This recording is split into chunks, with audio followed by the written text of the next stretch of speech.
1 साल पहले इस्लामाबाद की एक लड़की से सोशल मीडिया पर मेरी बात होने लगी।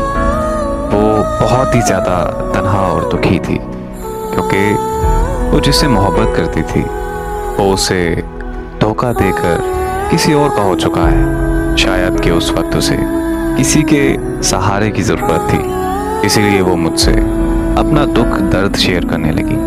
वो रोज़ मुझे कॉल करती और हम घंटों तक बातें करते रहते थे। मैं कोशिश करता था कि वो मेरी बातों से खुश रहा करे और ऐसा ही हुआ। वो मेरे साथ बहुत खुश रहने लगी। वक्त गुजरता गया, उसे मेरी आदत और मुझे उससे मोहब्बत हो गई। फिर हमने एक दूसरे से मिलने का फैसला किया।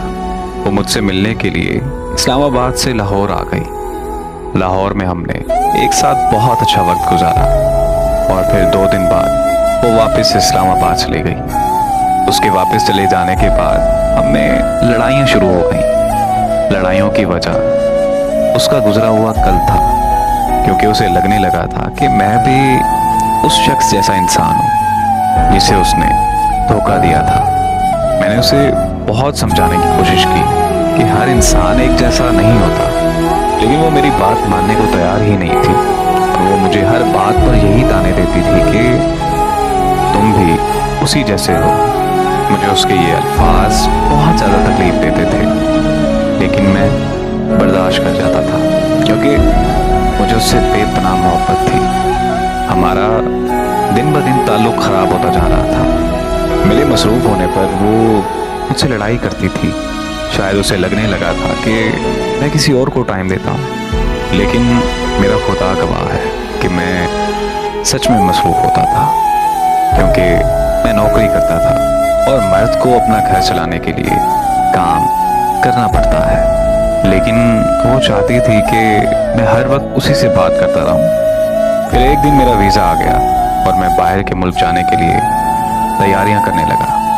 जब उसे ये बात पता चली तो उसने मुझे जाने से रोक दिया और उसने मुझे इस बात का यकीन दिलाया कि अब वो मुझसे लड़ाई नहीं करेगी।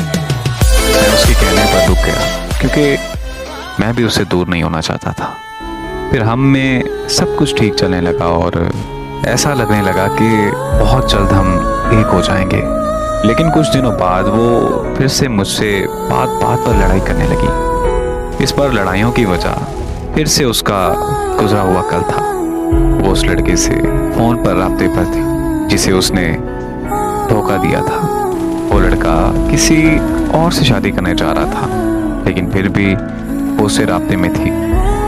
जब ये सब मुझे पता चला तो मैंने उसे कुछ नहीं कहा, क्योंकि मैं भी 6 साल पहले ऐसे ही वक्त गुजार चुका हूँ। इसीलिए मैंने उससे कोई सवाल नहीं किया और बस खामोश रहा।